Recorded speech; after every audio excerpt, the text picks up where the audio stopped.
Assalamualaikum warahmatullahi wabarakatuh. Bismillah, alhamdulillah, wassalatu wassalamu ala rasulillah.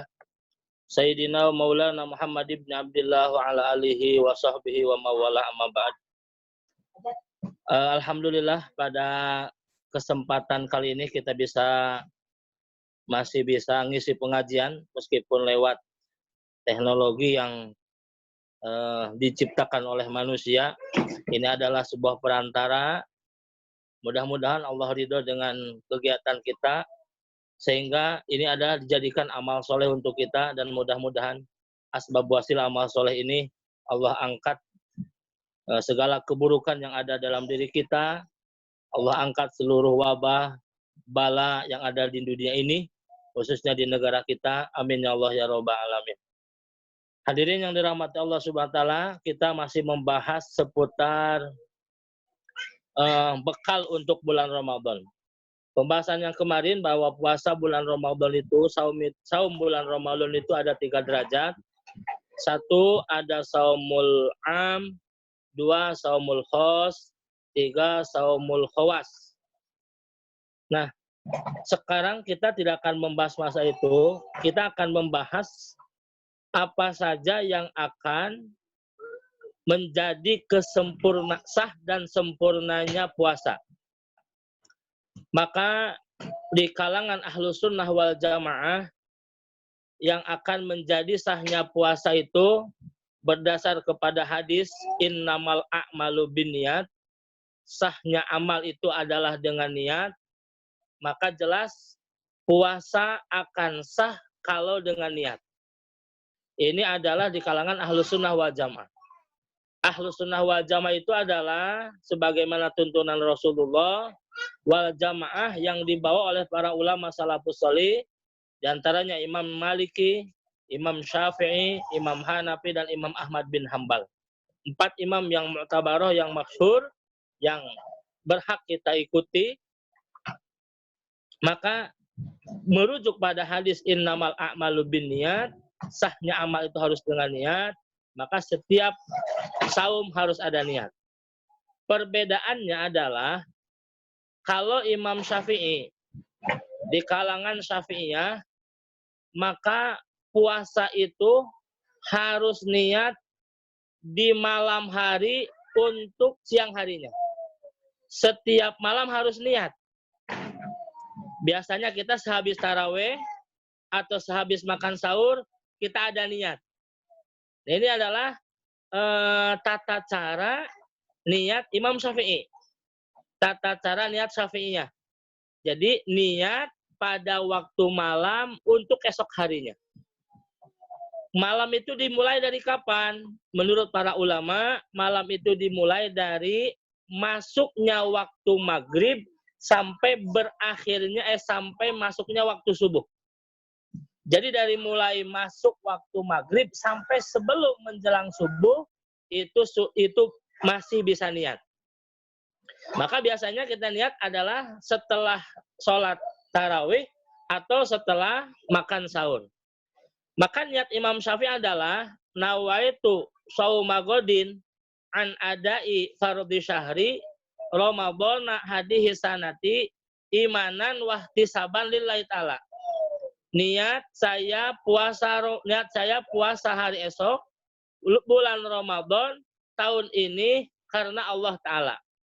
Niat saya puasa hari esok bulan Ramadan tahun ini karena Allah Ta'ala. Itu niat puasa versi Imam Syafi'i.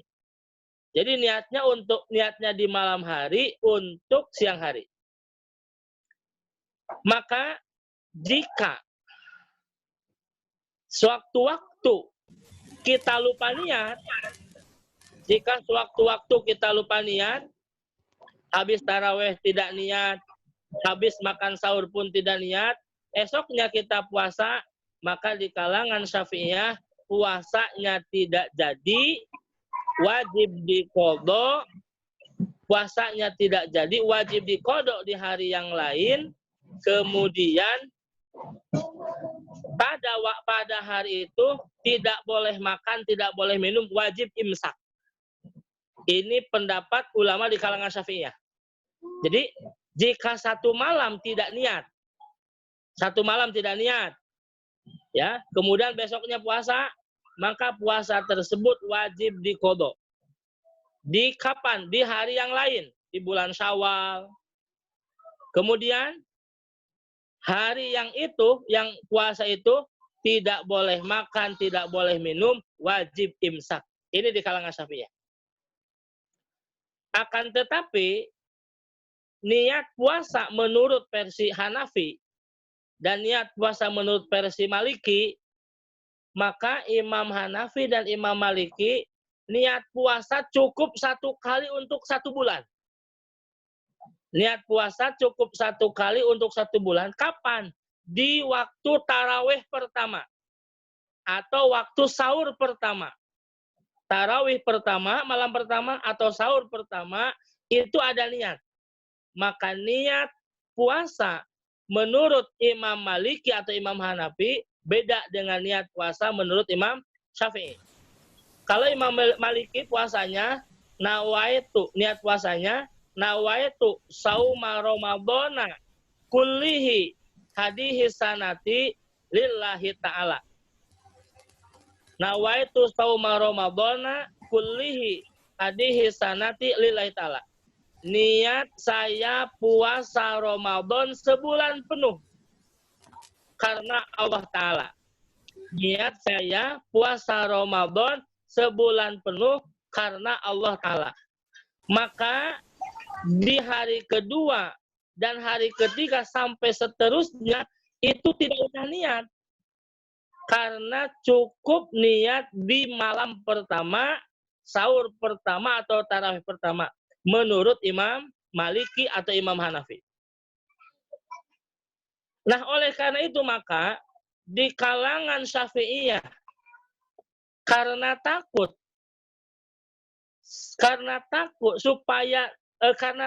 sewaktu-waktu tidak niat di waktu malam hari.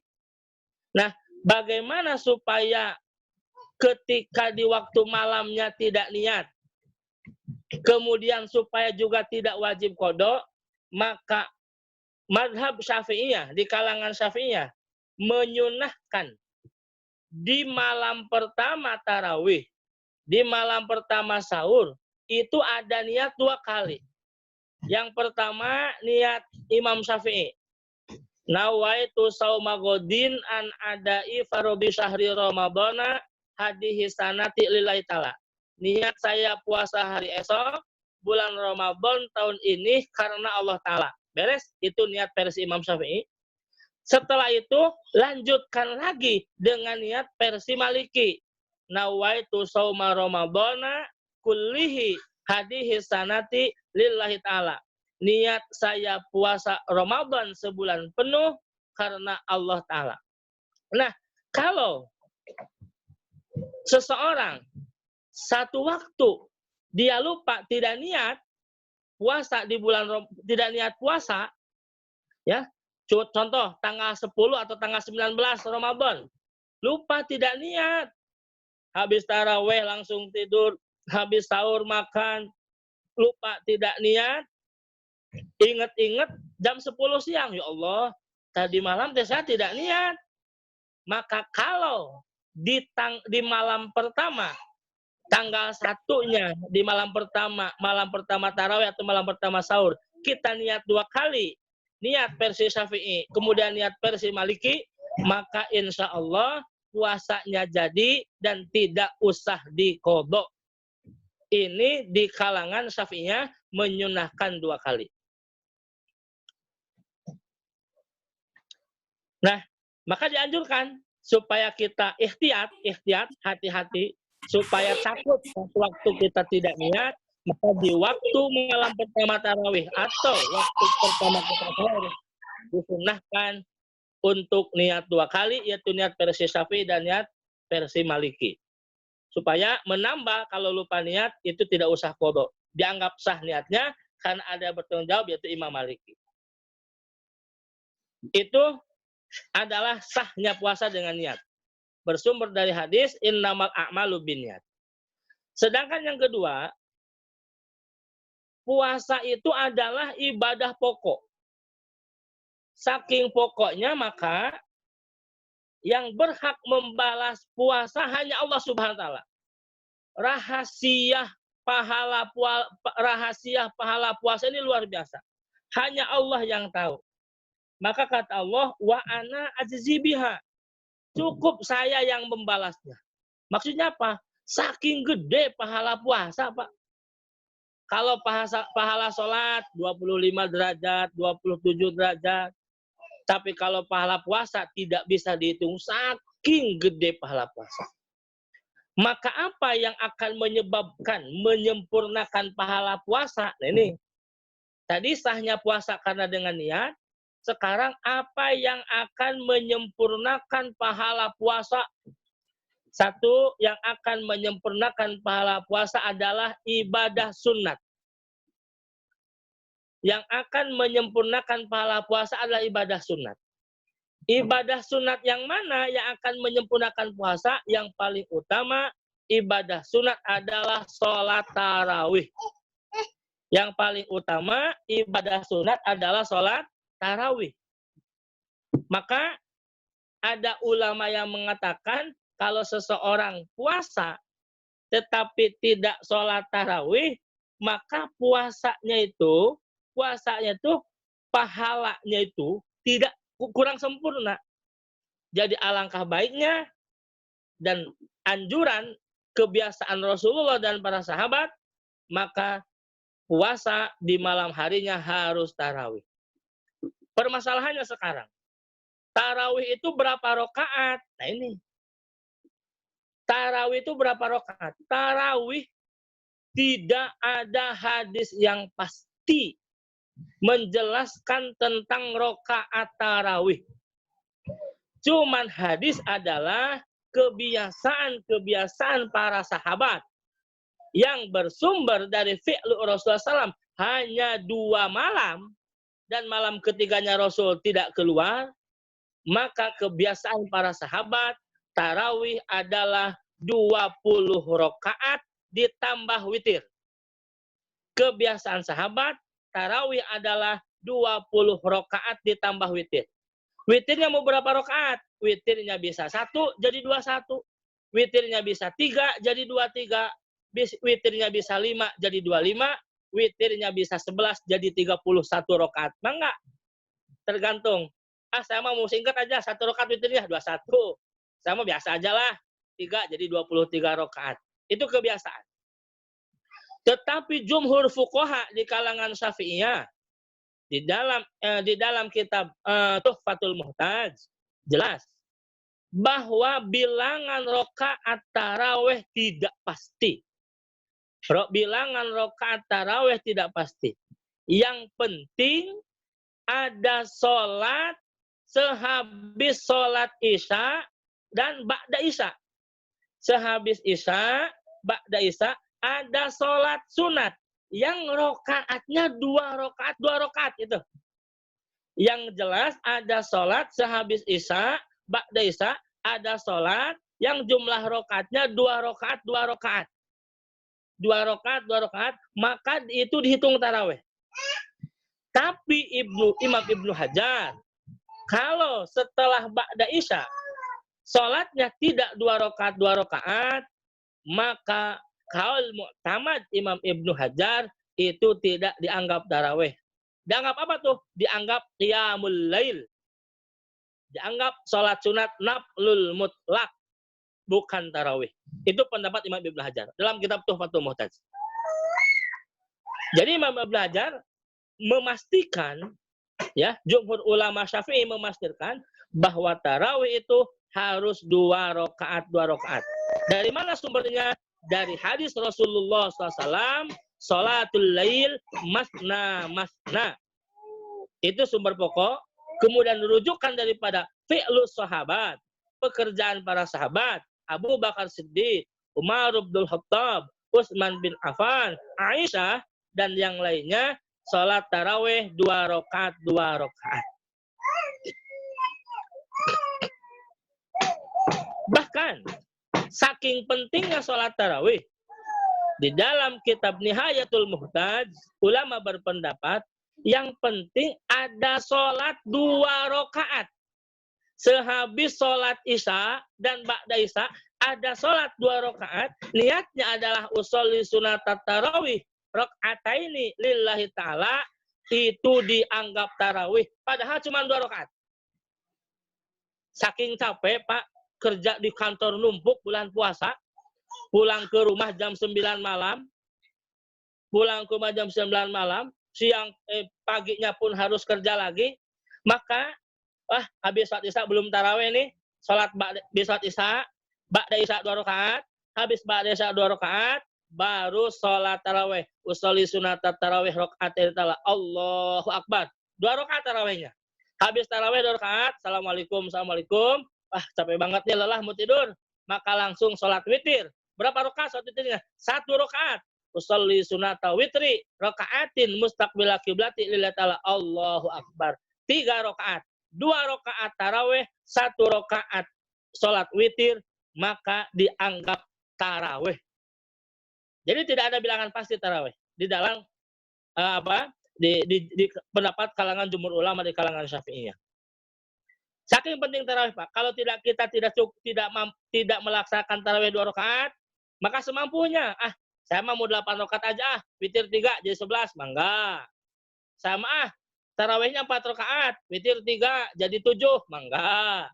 Sama 2 rakaat tarawihnya, witir 3 jadi 5, mangga. Yang penting ada sholat 2 rakaat sehabis sholat isya dan ba'da isya. Itu di kalangan jumhur Syafi'iyah menurut Imam Ibnu Hajar.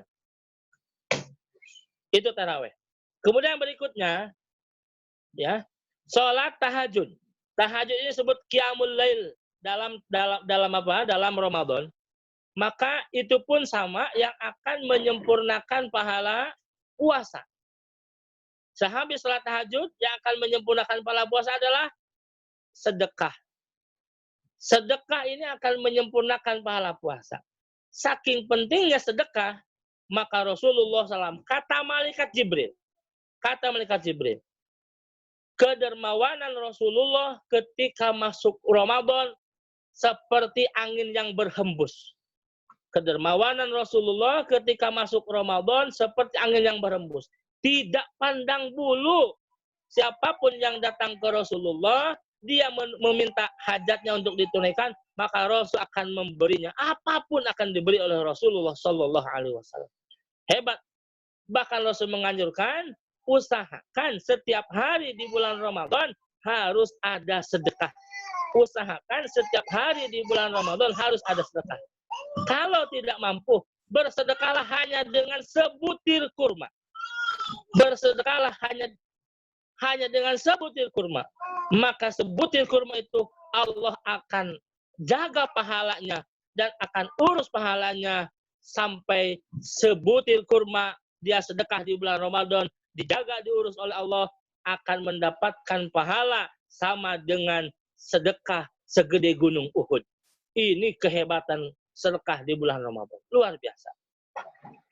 Kemudian berikutnya, setelah seluruh amalan-amalan, sholat tarawihnya, qiyamul lailnya, sedekahnya, dan sholat sunat qobliyah ba'diyah ditunaikan, bacaan Quran tidak boleh ketinggalan. Maka bacaan Quran, syahrul Ramadan, syahrul Quran. Bulan Ramadan adalah bulan Quran.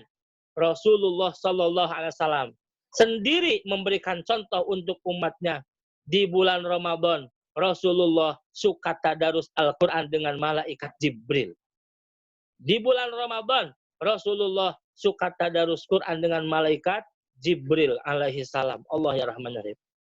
Satu waktu malaikat Jibril tidak datang. Maka Rasulullah SAW oleh Allah disuruh untuk tadarus Al-Quran dengan sahabatnya. Yang ditunjuk oleh Allah Subhanahu wa Ta'ala. Allah luar biasa. Saking pentingnya tadarus Al-Quran. Apalagi Pak, indahnya tadarus Al-Quran. Meskipun kita belum bisa, istri kita belum bisa, anak kita belum bisa, itu saya yakin Bapak akan menangis. ketika Bapak tadarus Quran dengan anak, dengan istri, menjelang buka puasa. Contoh buka puasa jam 6, jam 18. Maka kita tadarus dari jam setengah 6. Tadarus, kumpul anak istri tadarus. Suami dulu baca, tolong dibenarkan oleh anak dan istri. Nanti bagian istri baca, didengarkan oleh suami dan anak. Bagian anak baca, didengarkan oleh kedua orang tuanya. Terus begitu. Ya, saling ini. Sampai apa? Sampai datang waktu buka puasa. Itu kenikmatan luar biasa, Pak. Waktu fadilah, waktu di mana orang goflah, waktu di mana orang lalai. Biasanya, waktu menunggu berbuka puasa, orang bukan sibuk dengan amalan. Tapi orang sibuk cari buka ke sana, ke sini, ke sana, ke sini. Tapi kita usahakan kumpul di rumah. Dan itu menurut para ulama adalah waktu-waktu yang sah, waktu-waktu yang paling tepat untuk kita beramal soleh dan paling tepat kita untuk bermunajat, berdoa kepada Allah Subhanahu wa taala, karena itu termasuk sa'ah ijabah doa. Allah hebat luar biasa, Pak. Ini coba Pak usahakan. Semampunya kita. Dan insya Allah, meskipun kita terbata-bata baca Quran, ya Allah hebat luar biasa. Hebat luar biasa, saling membutuhkan. Dan saya yakin pertama kali Bapak mencoba, saya yakin Bapak akan menangis. Akan merasakan indahnya, akan merasakan senangnya, akan merasakan sakinahnya keluarga ketika dibacakan tadarus Al-Quran dengan anak, dengan istri di bulan yang mulia, bulan Ramadan. Ini adalah amalan-amalan yang akan menyempurnakan pahala puasa kita di bulan Ramadan. Kemudian setelah itu, maka hendaknya diakhiri dengan zakat fitrah. Hendaknya diakhiri dengan zakat fitrah. Kapan zakat fitrah ditunaikan? Wah, di kalangan Syafi'iyah lebih luas. Zakat fitrah ditunaikan asal sudah masuk bulan Ramadan, bisa zakat fitrah. Pas begitu tanggal 1, saya mau langsung zakat fitrah. Itu bisa di kalangan Syafi'iyah. Tetapi utamanya membayar zakat fitrah kapan? Paling utama membayar zakat fitrah menurut Imam Hanafi adalah ketika kita akan berangkat sholat Id. Ketika kita akan berangkat sholat Id, maka itu paling utama membayar zakat fitrah. Tapi di kalangan Syafi'iyah, kalau kita akan berangkat sholat Id langsung membayar zakat fitrah, takut, sulit mencari asnaf, atau si amilin zakat sulit mendistribusikan zakat fitrah. Maka di kalangan Syafi'iyah termasuk paling afdal membayar zakat fitrah adalah ketika malam takbir. Kenapa di kalangan Syafi'iyah termasuk afdal membayar zakat fitrah adalah ketika malam takbir? Karena di kalangan Syafi'iyah, ya, di mana kita melaksanakan sholat Id, di sana kita harus membayar zakat fitrah. Contoh punten, Pak Arif sholat Idnya di Malang, Pak. Ya, berarti Pak Arif zakat fitrahnya harus di Malang. Kalau Pak Arif zakat fitrahnya di Bandung, sholat Idnya di Malang, maka ada di kalangan Syafi'iyah tidak jadi zakat fitrahnya harus diulang di Malang. Jadi di mana kita sholat Id itu harus di mana kita sholat Id, di sana kita harus mengeluarkan zakat fitrah. Maka kalau kita mudik, wah di Bandung saya sudah zakat fitrah, tapi sekarang saya di Malang, maka 2 kali di Malang pun zakat fitrah lagi. Kayak kemarin di Indonesia saya zakat fitrah, begitu di Mekah Ramadan sholat Id di sana, saya bayar zakat fitrah lagi di sana. Apa? Lah lebih baik al-khurud minal hilaf mustahabun. Lebih baik kita membayar zakat fitrah di mana kita sholat Id supaya kita mendapat kesempurnaan. Itu seperti itu. Nah, kalau kita puasa tidak zakat fitrah, kalau kita tidak puasa tidak membayar zakat fitrah, maka seperti ada ulama yang mengatakan seperti besi yang terkarat, seperti besi yang berkarat, karatnya itu sudah hilang, cuman belum bersih total karena belum dibasuh. Maka dengan membayar zakat fitrah itu adalah membeningkan, membersihkan, mensucikan dosa-dosa kita. Jadi dosa kita diampuni oleh Allah dengan puasa, tapi belum sebening, belum sejernih kalau belum membayar zakat fitrah. Maka zakat fitrah adalah fitrah namanya juga untuk membersihkan, membeningkan kotoran-kotoran dosa yang ada dalam diri kita. Niat zakat fitrah cukup suami saja. Kata suaminya, saya nawaitu an ukhrija zakatal fitri an nafsi wa an iyali. Niat saya mengeluarkan zakat fitrah untuk diri saya dan untuk seluruh keluarga saya. Ada anak, ada istri di sana. Ya, cukup suami yang berzakat fitrah. Nawaitu an ukhrija zakatal fitri an nafsi wa an iyali. Tinggal didistribusikan oleh amilin zakat. Maka mungkin sampai di sana saya terangkan ya. Kalau ada yang tidak dimengerti atau kurang dimengerti, maka bisa ditanyakan. Ya, terima kasih kepada guru kita Ustaz Anwar yang sudah memaparkan tentang fikih yang dibahas di kitab Ihya Ulumuddin terkait puasa. Bagi jamaah yang masih ada pertanyaan terkait puasa, kita masih ada waktu sekitar 3 menit lagi untuk untuk bersama Ustaz Anwar. Silakan bagi jamaah yang ada pertanyaan terkait puasa Ramadan, karena insya Allah kalau diizinkan Allah 10 hari lagi kita akan masuk ke bulan Ramadan. Silakan jamaah yang mau bertanya, silakan langsung menyampaikan. Saya unmute semua.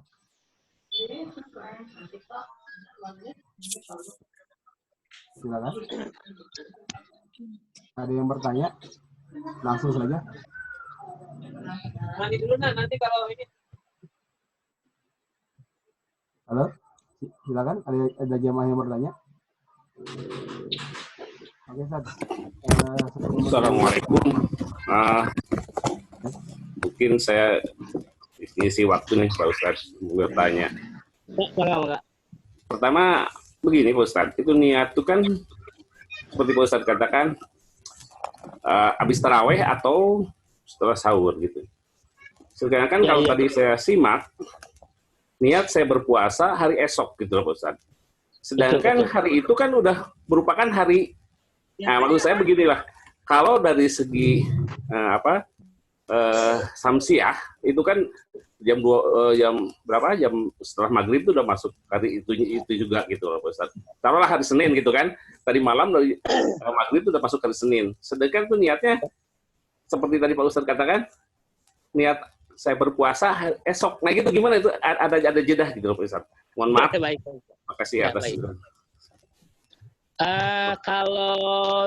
Kalau menurut penanggalan Komariah kan pergantian waktunya dari maghrib ya. Maghrib sudah masuk. Sekarang hari Senin, nanti maghrib sudah masuk hari Selasa. Kalau Komariah. Kalau Samsiah kan jam 12 malam baru perpindahan waktu. Nah, kenapa dianggap puasa niat saya puasa hari esok? Itu. Yang dimaksud di sini, dulu waktu Rasulullah Shallallahu Alaihi Wasallam sebelum dinasakh oleh Allah Subhanahu Wa Taala, puasa itu sepanjang hari dan sepanjang malam, 24 jam itu puasa Pak. Zaman dulu, sebelum dinasakh, sebelum dibatalkan oleh Allah oleh firman Allah Subhanahu Wa Taala, itu puasa 24 jam. Sehingga selama bulan Ramadan tidak boleh berhubungan suami istri. Siang nggak boleh, apalagi itu. Malam nggak boleh. Karena puasanya 24 jam. Jadi boleh buka tuh buka, maghrib puasa lagi. Subuh, sahur, puasa lagi. Kita hanya makan maghrib buka, subuh buka, puasa lagi. Selang itu tidak boleh apa-apa. Itu dulu. Tapi itu dulu dinasakh oleh firman Allah yang berbunyi, jadi para sahabat itu awalnya para sahabat tidak mampu untuk menahan tidak berhubungan suami istri. Pas hari ketiga ketika Rasul sedang khutbah, ada sahabat yang berdiri memberanikan diri. Ya Rasulullah, saya khilaf pada malam hari saya berhubungan dengan istri saya. Rasul kaget. Kaget. Ternyata bukan satu orang, muncul banyak. Ternyata banyak sahabat yang hari ketiga tidak mampu nahan untuk tidak berhubungan suami istri. Akhirnya di sana Allah menurunkan ayatnya. Jadi yang tidak boleh berhubungan teh hanya di siang bolong. Kalau sudah masuk waktu maghrib, ya malam hari itu diperbolehkan. Nah, berarti di sana puasa hanya siang saja. Maka bahasanya nawaitu shauma godin menurut Imam Syafi'i. Nawaitu shauma godin. Karena kalau malam bukan puasa. Puasanya esok. Niatnya di waktu malam. Itu menurut Imam Syafi'i. Maka ada bahasa godin. Godin di sini adalah puasa hanya di siang hari, malam tidak termasuk puasa. Dan Imam Syafi'i niatnya niat puasa itu nyicil. Tiap malam puasa niat, tiap malam niat, tiap malam niat. Itu versi Imam Syafi'i.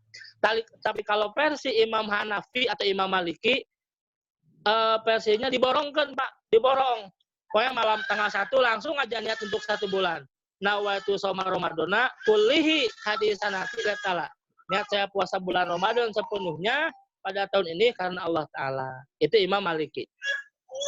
Jadi tidak ada godin-godinan. Karena semuanya 30 hari atau 29 hari sudah diniatkan pada malam pertama. Baik, terima kasih atas jawabannya. Dan, sebentar aja ya. Maaf. Dan Imam Malik itu batasannya sampai kapan? Ada yang mengatakan sampai jam 9 ketika panas matahari. Ada yang mengatakan sampai wastun nahar. Jam batasan itu jam 12 siang. Ya. Jadi dari sebelum itu masih boleh niat. Sebelum jam 12 masih boleh. Itu batasan Imam Malik. Tapi tetap Imam Malik pun mengharuskan puasa berniat di malam hari, menyunahkannya. Baik, Ustaz, terima kasih atas jawabannya. Jamaah sekalian, kita masih punya waktu sekitar 1 menit. Tapi kalau misalnya ada jamaah yang masih mau bertanya, karena waktu kita terbatas, mungkin kita akan keluar dulu, kemudian nanti kita akan sama-sama masuk lagi ke meeting ID Zoom ini. Tapi kalau memang sudah tidak ada pertanyaan, barangkali kita cukupkan. Masih ada pertanyaan para jemaah sekalian? Tidak ada.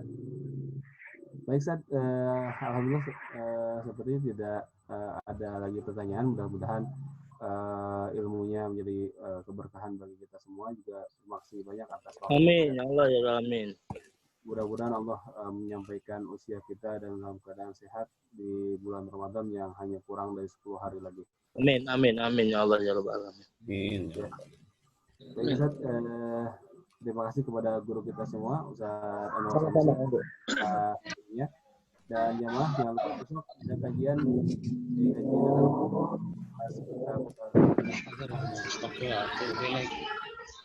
kami dari DKM Muhajirin mengucapkan terima kasih atas perhatiannya, kepada Ustadz terima kasih atas ilmunya.